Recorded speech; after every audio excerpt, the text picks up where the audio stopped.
fellow dorks, it is the Turtle Dork back with a new reaction for you today.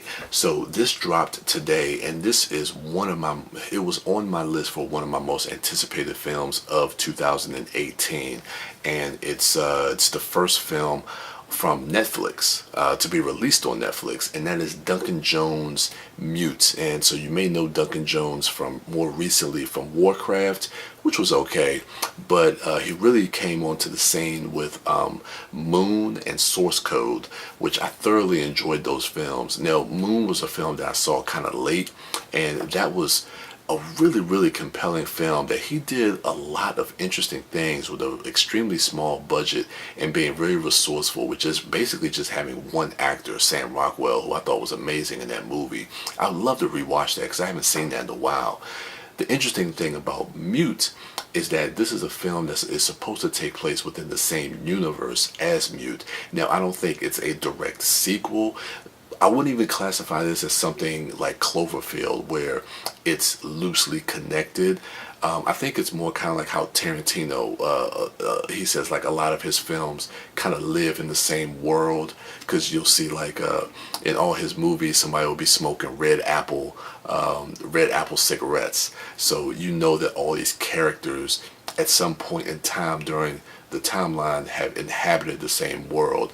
That's what I'm thinking this is. So I don't know if it will have, maybe there will be a tie-in, I don't know, and they may give some hints of that in the trailer, I'm not sure. But from what Duncan Jones was saying is that this does take place within the same world as Moon. So I'm interested to see what he's going to bring next, especially coming off of Warcraft, which was a film that didn't do that great, and being under the studio system with that big of a budget, doesn't feel like maybe he had a lot. He wasn't really able to have his voice come through in that film.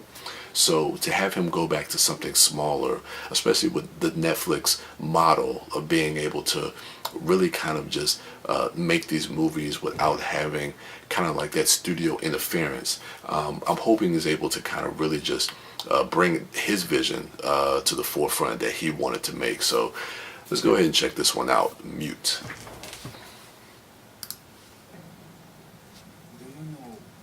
What it is to make your dreams come true, Leo. I've seen you working gangsters.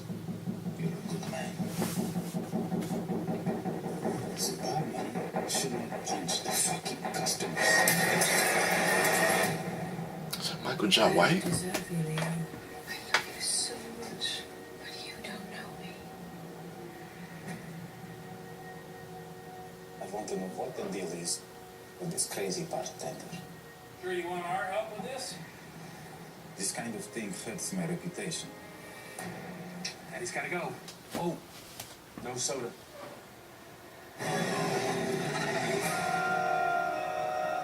Your girlfriend has secrets. Yeah. You lost mate? Take your things and fuck off. Never talking. Something's going on. You need to maintain a sense of humor, man.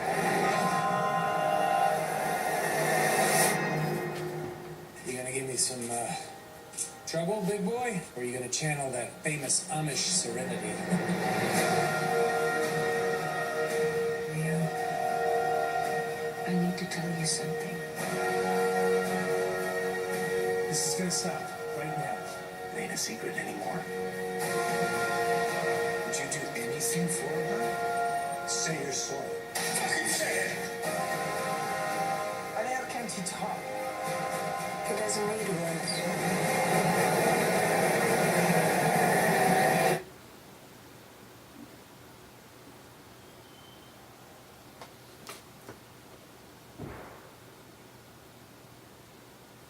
Wow.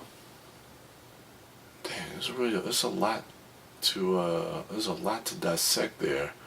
When is this premiering? Did it say? I don't even know if it said.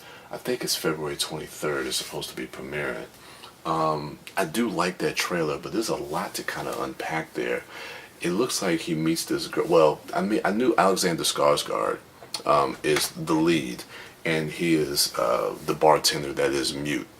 but which is interesting, man, because I've always liked Alexander Skarsgard, but I just recently watched Big Little Lies on HBO, and it has kind of, and this is a testament to him as an actor, but it has really kind of just, oh, just every time I see him now, I think about that character, and he is not the most likable character on that show. But again, that's a testament to him as an actor, and so I think he's really going to bring something to this role. I'm interested. I like the tone that I'm seeing in this. Again, I like the design elements and the production design of the world building that's being done.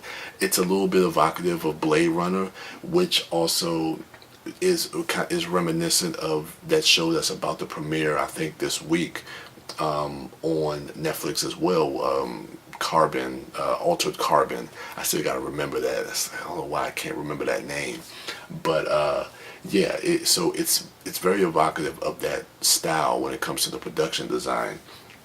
But I like again, the cast. Paul Rudd and Justin Theroux looks great, but it looks like he meets this girl at a bar. He ends up protecting her, but she has some secrets, and then I think it's really going to kind of go more into her backstory, their relationship, and what kind of unravels from that. So I don't know, man. Like, the music. The music really kind of like sucked me into the trailer. I like when the music can really evoke a certain type of tone, and the tone with the imagery was something that I really kind of took in. But it's something I'm definitely going to have to watch a couple more times. But I mean, again, these are just my initial reactions. But I'm still on board. I'm still on board with this. Again, I mean, Duncan Jones going to Netflix, doing something that he's passionate about, getting back into that world that was in Moon.